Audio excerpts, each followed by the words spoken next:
Hey there! Are you encountering the frustrating black screen issue when launching Fortnite on your computer? Don't worry, I've got your back. In this guide, I'll walk you through simple steps to resolve the black screen issue and get you back into the game. Let's dive right in. Solution 1. Delete Fortnite configuration files. Click on the search icon and type run. Type this text and hit enter. File Explorer will open. Navigate to the Fortnite game folder. Open the save folder and delete the config folder. Reboot your computer. Check if the black screen issue has resolved or not. Solution 2. Reset network configuration settings. To start, click on the search icon and type CMD. Right-click on command prompt, choose Run as Administrator and click Yes.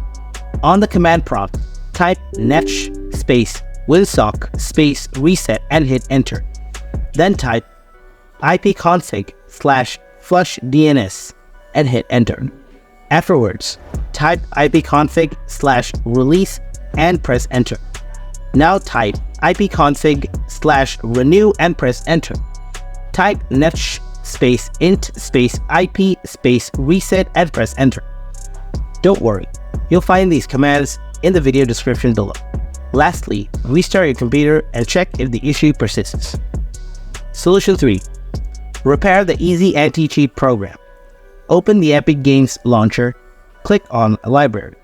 Under the Fortnite poster, click on the three-dot icon, then select Manage. Click on the folder icon to open File Explorer. Navigate to the Fortnite game folder, then go to Binaries, then Win64.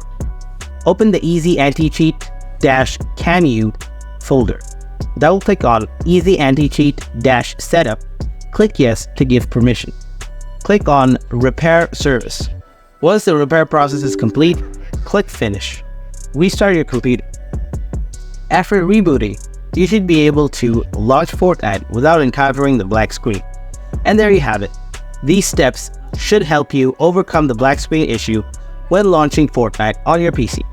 If this guide helped you out, then drop a like and don't forget to subscribe to our channel. And if you have any kind of questions, then please ask me in the comment section below. Thanks for watching.